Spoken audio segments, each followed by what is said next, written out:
All right, as people continue trickling in, I will get us started. Welcome, everyone. Thank you for being here. Thank you for fasting today and for showing up in solidarity, for embodying your deep commitment to nonviolence, just peace, and human rights. My name is Tiffany Goodwin Van Camp. I'm the Executive Director of American Friends of Combatants for Peace, just one of the many organizations around the world joining in this fast today. I want to thank all of our participating partners here in the US, abroad, and especially to Combatants for Peace for organizing this action. As we prepare for today's fast, the world was once again deeply shaken as Israel attacked Iran, and Iran and Israel have been exchanging fire since Friday, causing the threat of regional war to grow. To all those who have been watching rockets overhead and have been sheltering in fear, and to so many without shelter, we're praying for your safety and the safety of your families, and our thoughts are with you. Especially in the face of fear and violence, we choose to ground ourselves in courage, connection, and love. Today, we fast in an act of conscience and connection, connecting our bodies, convictions, and imaginations across continents with those starving in Gaza, those living through war, and all those fasting in Palestine, Israel, and around the world to stand up against the horrors we've been witnessing and that continue to unfold. To see a live map of all those fasting around the world, you can click in the chat. We'll provide a link to a map. And if you haven't yet, please add your location and your name to the map. Seeing all these pins of all those fasting around the globe is so strengthening. Today, Combatants for Peace and their partners in Palestine and Israel were supposed to meet at CFP's office in Beijing to fast together, but because of the escalation since Friday, many of our activists are stuck abroad, away from their loved ones. Israeli activists cannot enter the West Bank, and Palestinian freedom of movement has been further restricted. Still, as many as can have gathered in small groups and virtually in a sacred act of nonviolent co-resistance. And we'll share links to the various gatherings and talks that have taken place today. With those in the land, we'll share them with you after this talk. We'll send you the links. This fast is not a performance of sacrifice.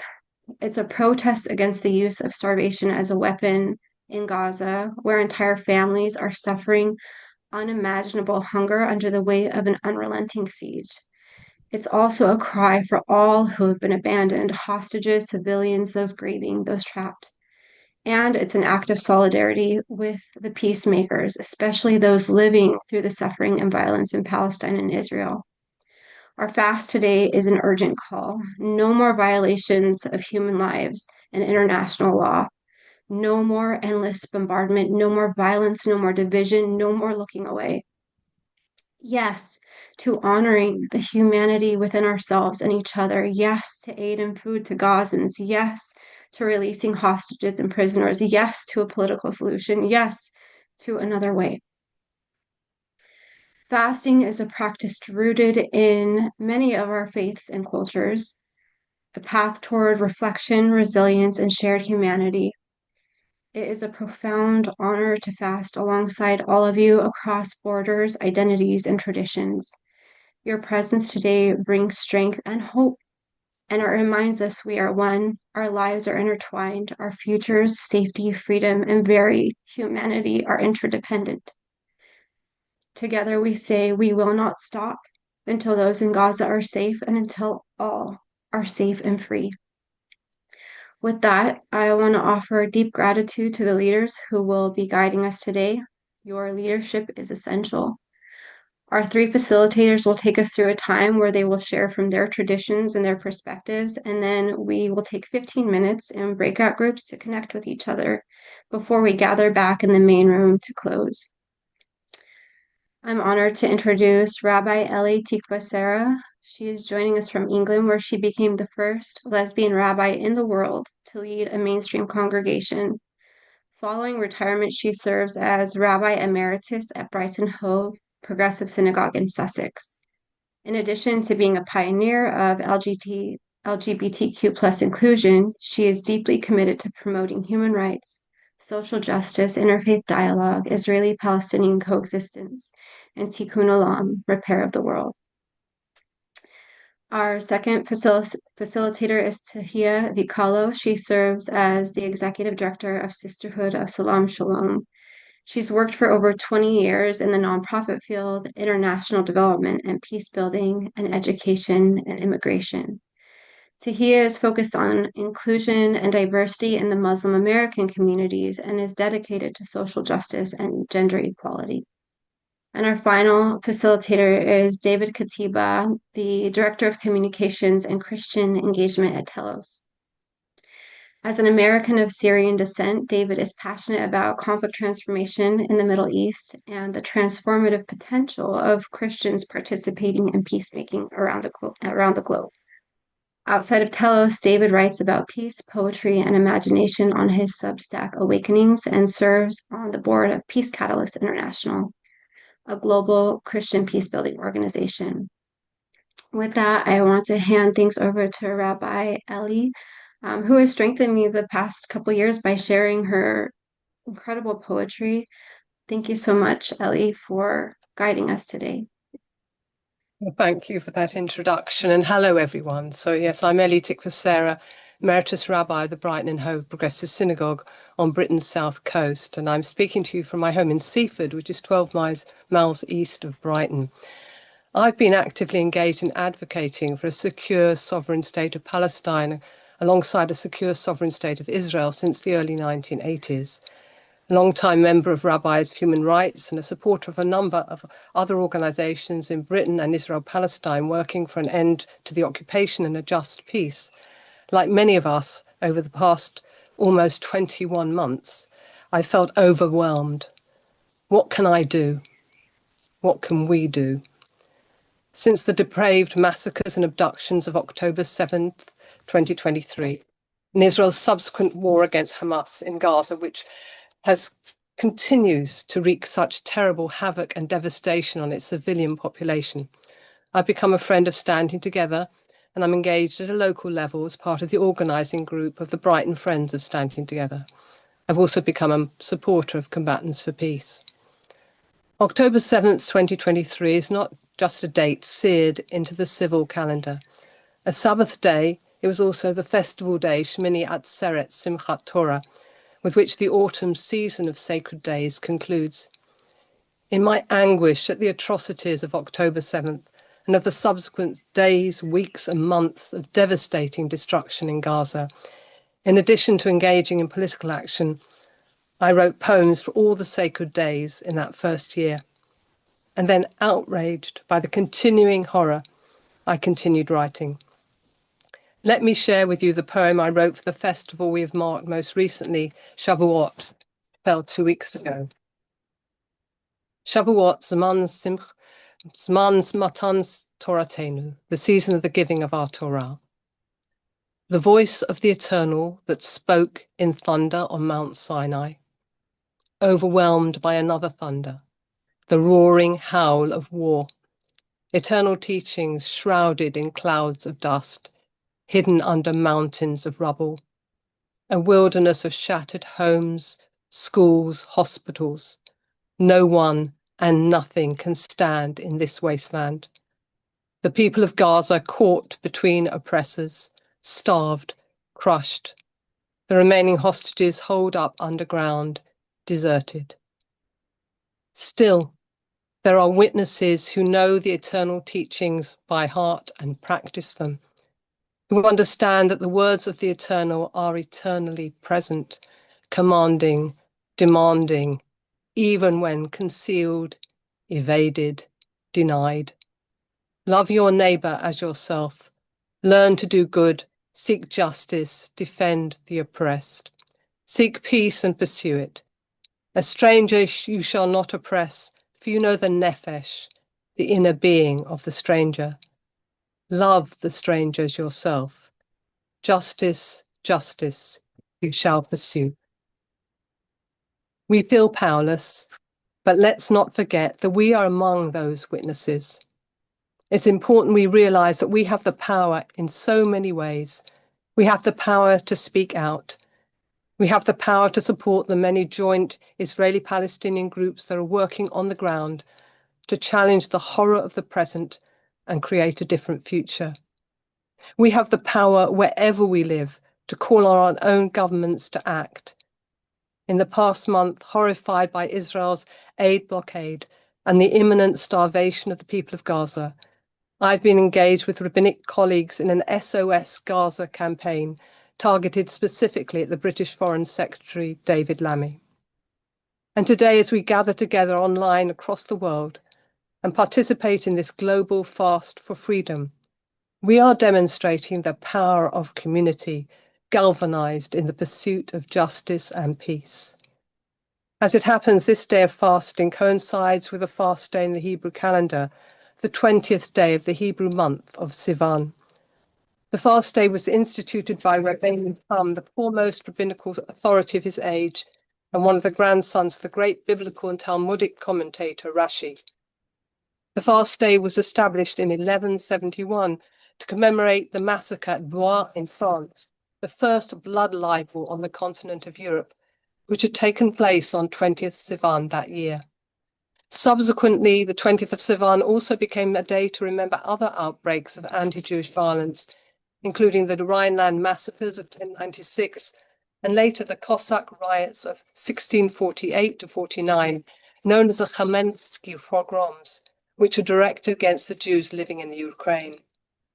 Following the Shoah, 20th Sivan was one of the dates suggested for Yom HaShoah, Holocaust Memorial Day, not only because of its history, but also in recognition of the mass deportations of Jews from Hungary to Auschwitz in May-June 1944. In 1944, 20th Sivan fell on June 11. So there is a coincidence of fast days. And of course, we're aware of the long history of anti-Jewish persecution. But I'm not mentioning all this to you today, simply to rehearse a litany of Jewish suffering across the ages. For Jews, since our days as slaves in Egypt over 3,000 years ago, remembrance of our experience of oppression has always served another purpose. We remember the cruelty inflicted on us in order to ensure that we do not inflict such cruelty on others. And so significantly, laws concerning the treatment of the stranger are repeated 36 times in the Torah, more than any other prescriptions. And the rationale is repeated again and again. Ki gerim hayitem be'eretz Mitzrayim, for you were strangers in the land of Egypt. And so we read in the first code of law in the Torah, Mishpatim, in Exodus chapter 22, verse 20, a stranger you shall not wrong, neither shall you oppress them, for you were strangers in the land of Egypt. And then in the same code at Exodus chapter 23, verse 9, a stranger you shall not oppress, for you know the nephesh, the inner being of the stranger, for you are strangers in the land of Egypt. A similar commandment in the Holiness Code, Leviticus 19, verse 34, stresses the implications of this commonality between the people of Israel and the stranger. The stranger who sojourns with you in your land shall be as a homeborn among you, ke'ezrach mikem, and you shall love them as yourself. You were strangers in the land of Egypt. I am the eternal, your God. In the Torah's legal codes, these prescriptions concerning the stranger sit alongside prescriptions regarding the just treatment of other marginal and vulnerable groups, chiefly the poor, the homeless, the orphan and the widow. Again, we remember our history of suffering in order to sensitize ourselves to our responsibility to act justly on behalf of those who are oppressed and persecuted today. But that's not all. Jews are a remembering people, but we're also a people forever looking ahead, aware that it is our task to mend this broken world and to build a better future, envisioned for us in particular by the biblical prophets. We read, for example, in the book of Micah chapter 2, verses 3 to 4, they shall beat their swords into plowshares and their spears into pruning hooks. Nation shall not lift up sword against nation, neither shall they learn war any more. Rather, each person shall sit under their vine and under their fig tree, and none shall terrorize them.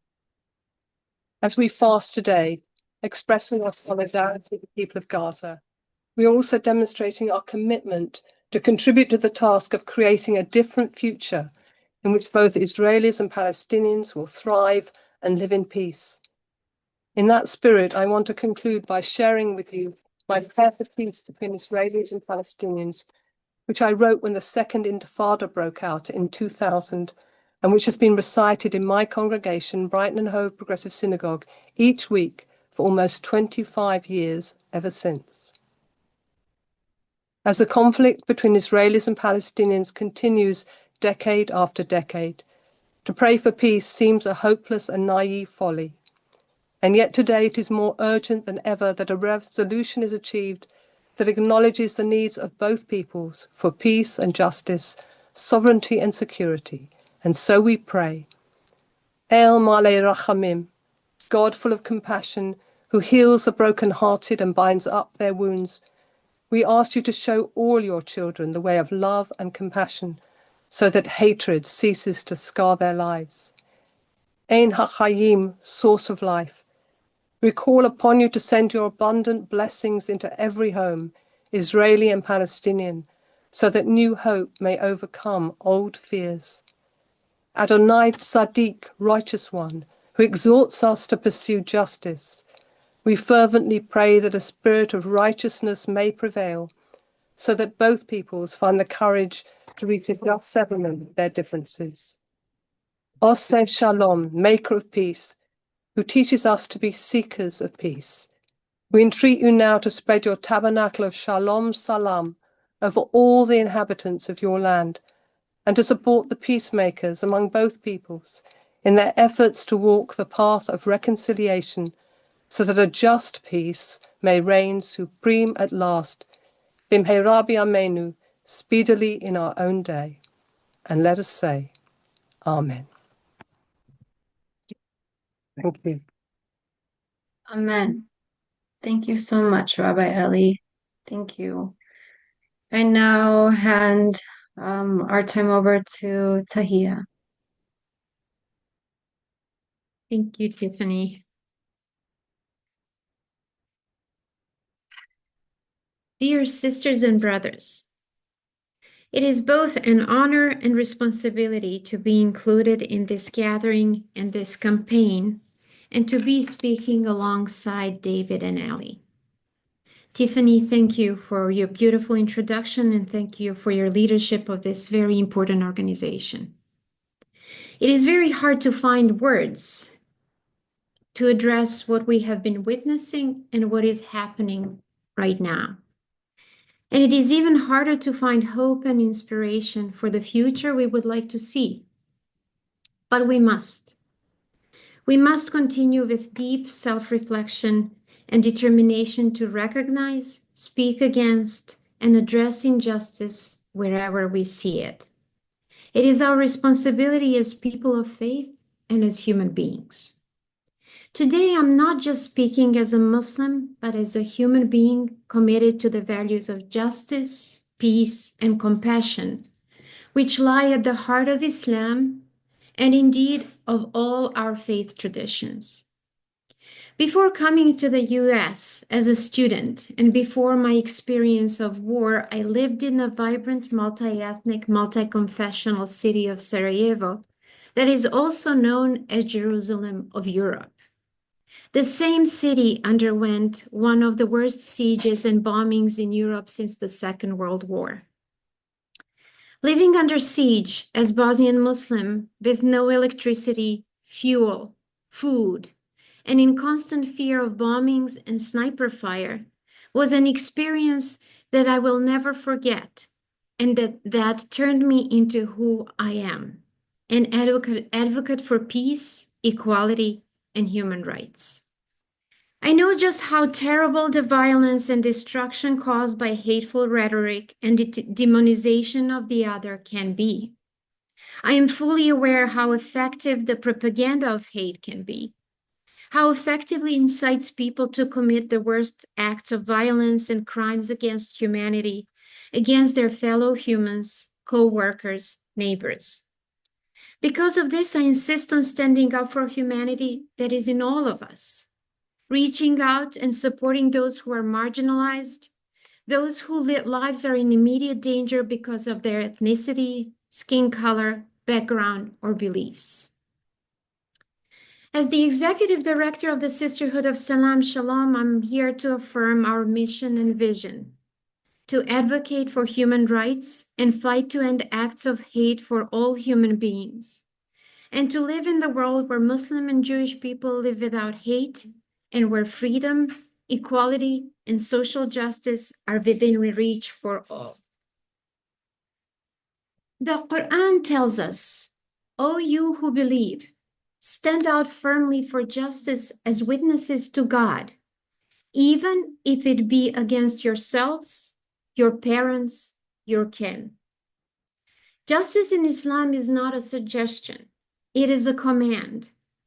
Justice is not to be reserved for friends or allies.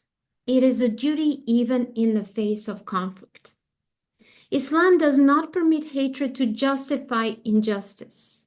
It tells us to speak truth, to protect the weak, and to advocate for equality. Justice is the foundation of peace. Where there is no justice, peace becomes fragile, or worse, an illusion. This is why Islamic tradition speaks not just of peace as the absence of violence, but as the presence of justice, mercy, and compassion. Now, how does fasting connect to justice? In Islam, fasting is most associated with the holy month of Ramadan, where Muslims refrain from food, drink, and other physical needs from dawn to sunset. But fasting is not just an act of hunger. It is an act of spiritual discipline, of solidarity, and of moral transformation.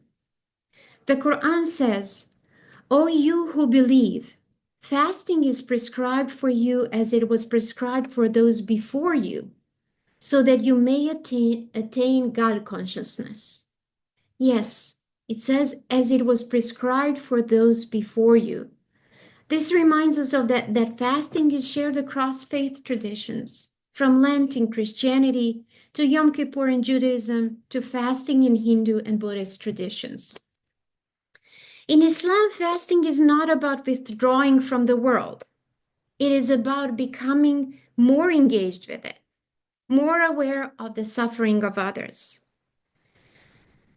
The Prophet Muhammad said, whoever does not give up false speech and unjust actions during fasting, God has no need of their hunger. Fasting teaches self-restraint, yes, but it also trains the heart to be just. It teaches empathy. When we go hungry, we remember those for whom hunger is daily reality. We learn humility, patience, and gratitude. And when we break our fast at sunset, the joy is not just in the food. It is in community, compassion, and renewed purpose. In Islam, fasting for justice is not only spiritually significant, it is deeply rooted in faith teachings on moral responsibility, social equality, and solidarity with the oppressed. Fasting is a moral stand, and it relates to something called taqwa, or God consciousness. The Quran says fasting was prescribed so that you may attain taqwa. The heightened awareness of God leads a human being to uphold justice and avoid wrongdoing.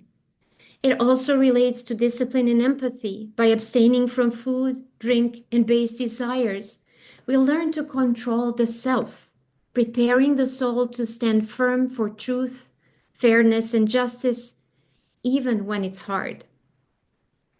It relates to solidarity with the oppressed. Our tradition emphasizes that caring for the vulnerable is a key part of faith. During fasting, Muslims are reminded of those who go hungry not by choice.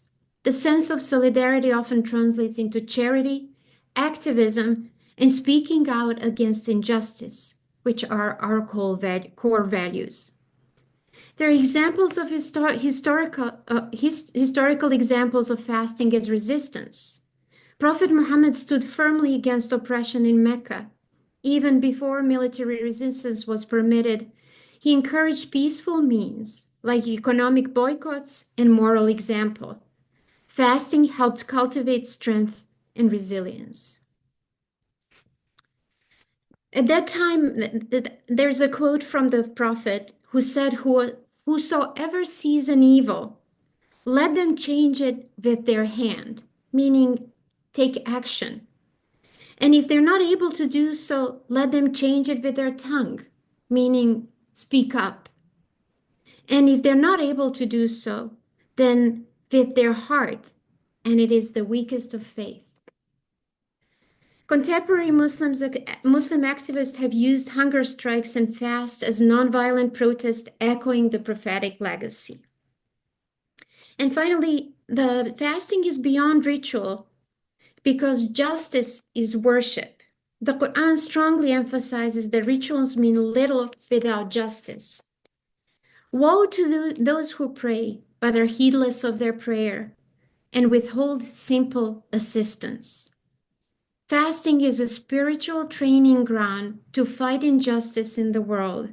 It is a tool for personal transformation that leads to social change, a form of solidarity with the oppressed, aligning your body and soul with their struggle. And let us remember the powerful teaching from the Prophet Muhammad. Help your brother and sister, whether they are oppressors or the oppressed. When asked how to help an oppressor, he replied, by stopping them from oppressing. I hope today that as our stomachs are grumbling, our hearts and minds are flooded with empathy, courage, and resolve to continue to advocate and stand up for our sisters and brothers who are suffering. And I would like to share two pieces of beautiful prayer and poetry. The first one is Think of Others by Mahmoud Darwish. And it says, as you prepare your breakfast, think of others. Do not forget the pigeon's food. As you conduct your wars, think of others. Do not forget those who seek peace. As you pay your water bill, think of others, those who are nursed by clouds. As you return home to your home, think of others. Do not forget the people of the camps. As you sleep and count the stars, think of others, those who have nowhere to sleep. As you liberate yourself through metaphor, think of others, those who have lost the right to speak. As you think of others far away, think of yourself. Say, if only I were a candle in the dark. And I hope you can close your eyes and just join me in this short prayer. It's called Prayer of Light, where light is a symbol of all the human values and divine guidance. Oh God, please place within my heart light, and upon my tongue light, and within my ears light, and within my eyes light, and place behind me light, and in front of me light, and above me light, and beneath me light. O God, bestow upon me light. Amen. Thank you. Amen. Thank you so much, Tahija. And we now invite David to guide us. Hello, everyone. Just want to also extend my sincere thanks to all of you for joining us today, to the organizers at AFCFP and Combatants for Peace, to my fellow facilitators, Tahija and Rabbi Elli. Thank you for your wise and profound words of reflection and invitation. My name is David, and I work for a peace building organization based here in Washington, D.C. And our work is to equip communities of peacemakers across lines of difference to help heal seemingly intractable conflict at home and abroad. And we have been working with Americans to equip Palestinians and Israelis to come alongside Palestinians and Israelis in the work of peace and justice for about 16 years. And my work specifically has been engaging with Christian communities. As a Christian, I see the immense way in which my community plays a role in what happens in the Holy Land, and that we often do not accept our calling to be peacemakers, to be people pursuing reconciliation, justice, and peace, which I see as our inheritance in our tradition, a word, a vision of the possibility, and perhaps even the promise that there is more for our world than the violence we see around us, than the stories of domination and exclusion that we see around us, and that we get to be a part of it. So I'd like to share perhaps just a short reflection on fasting in the Christian tradition, and perhaps something of a spiritual reflection, specifically, and why it's such a powerful act for us in this moment. Fasting in the Christian tradition, in my perspective, is about space and encounter. It's about discovering the fullness of our humanity, and it's intimately connected to our work of justice and peace and flourishing. In the practice of fasting, in saying yes to the pain of our hunger, we often encounter where our loves are located. And it's often our comfort, our safety, our ease, our distraction, our numbing of pain, our pleasure. And our normal days are full of these things, of submitting to these impulses, which ultimately we believe are necessary for our survival. And these are human things like eating. We all need to eat. But there are also spiritual things like speaking when we feel a need to be heard above others, or remaining silent when we fear the consequences of speaking truth, or finding ways to numb when what we most need is to grieve. Now, fasting is the practice of saying no to these impulses in order to say yes to our full humanity. When we say no to food, we recognize our sustenance and our health is a gift, not something we can fully control. When we remain silent in prayer, we practice the liberating release of acknowledging that we are not God. When we find the courage to speak truth and pronounce justice, we declare God's intimate indwelling on earth, that God concerns God's self with our lives and our fears and our suffering. And when we encounter the grief in our hearts and the silence and ache of our stomachs, we open ourselves to the presence of healing in order that we might become a healing presence of others. Ultimately, when we fast, we practice freedom from the impulses towards survival, that we might be free to be a source of life for others. This is our fullness of humanity. In the Christian tradition, we read in Matthew 4 that Jesus fasted for 40 days in the wilderness before he began his public ministry. And during this time, we read that he was tempted to betray his trust that God is in control and sustains us, tempted to question God's abiding and unending love, tempted to claim worldly power and security over the vulnerability of claiming allegiance to God's kingdom. It was only through this time of fasting, of encountering God's presence amidst the pain and grief of all that lay ahead, that Christ was able to pursue his ministry, which denounced our impulses to survival at all costs, for the sake of love at all costs, incarnating a kingdom that flips the script, that the means to our life is refusing our impulse to mere survival. This is our work for today. The lies of the world are peddled by those who profit from our mutual destruction. They pool in the air, they infect our spirits, and ultimately they direct our appetites and our loves.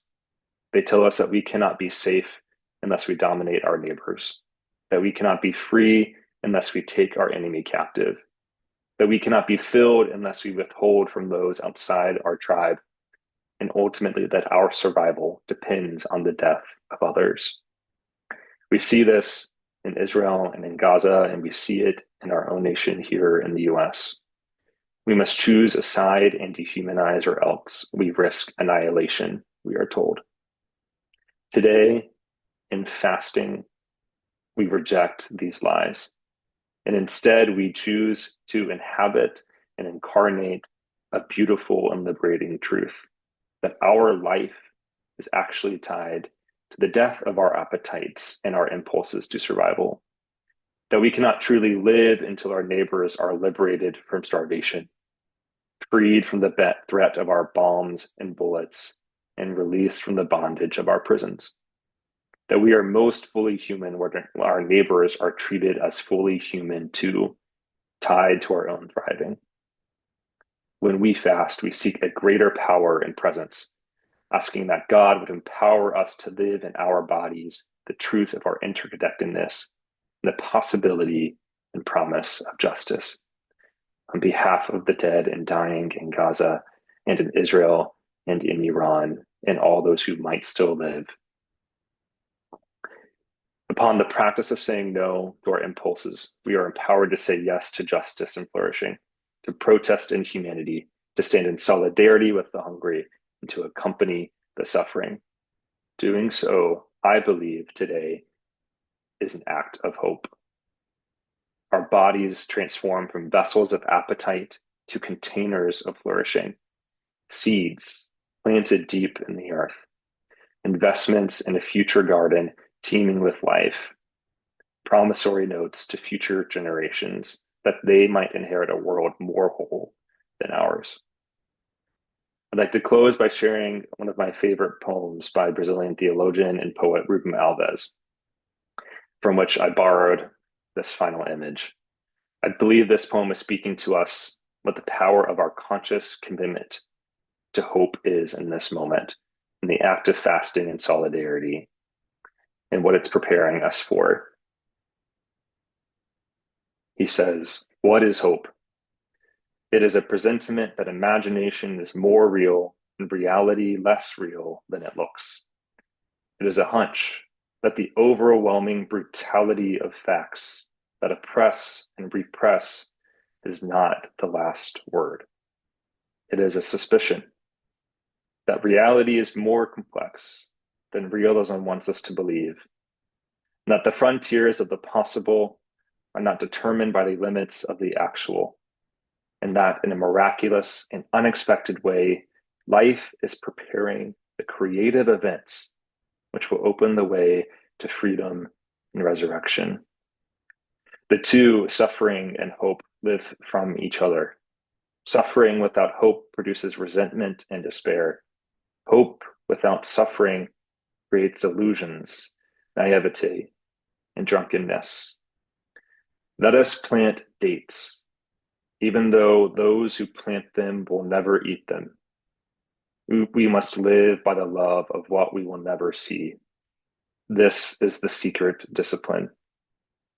It is a refusal to let the creative act be dissolved in immediate sense experience and a stubborn commitment to the future of our grandchildren. Such disciplined love is what has given prophets, revolutionaries, and saints the courage to die for the future they envisaged.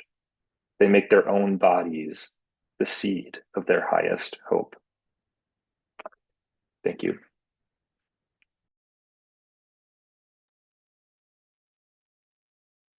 Thank you so much, David. Thank you, all three of you, for this sacred food, for feeding us with these words and this wisdom in your hearts.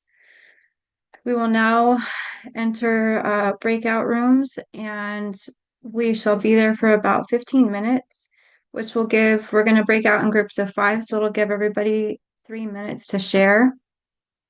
We'll put some prompts in the chat for you to look at while you talk. We're asking people to share their name. So please, in your group, share your name, where you're joining from. And you can share why you're participating in this fast. And especially, we would love to hear everyone share in their groups 3 hopes that you have for the land in this time, for the future as well. So, Lindsay and Nicole, if you don't mind sending us into our rooms, and we'll see you all in 15 minutes for our close.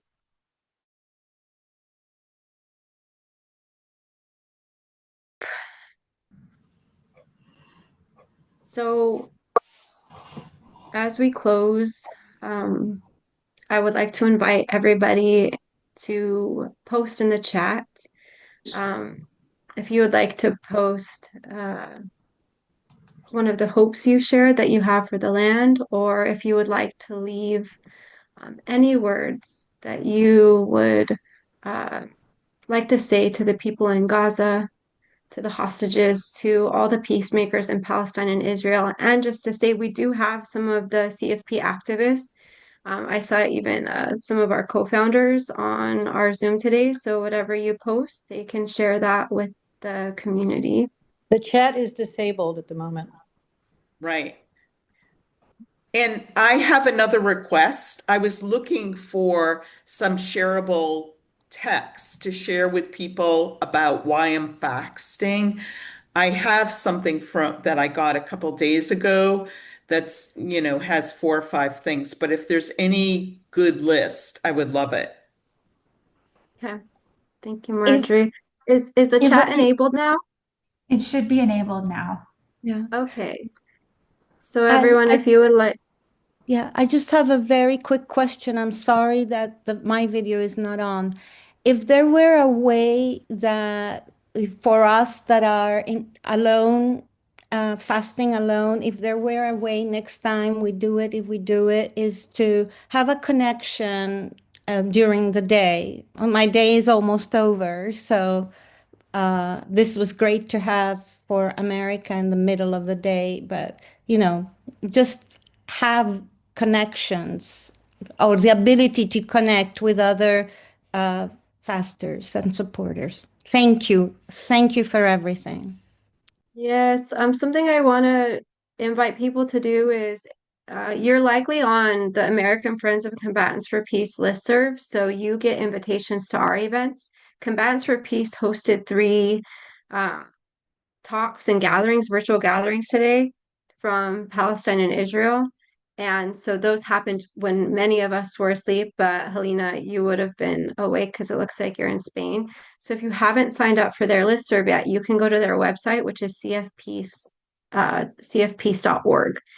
And you can also, receive their emails as well and be invited to some of their events that they may do outside of what we're hosting in the US. Thank you. So, yes, absolutely. As we close and you write your words in the chat, I again want to thank with all my spirit our facilitators for holding space for us today. And I want to thank all of you who are fasting today in whatever capacity you're able.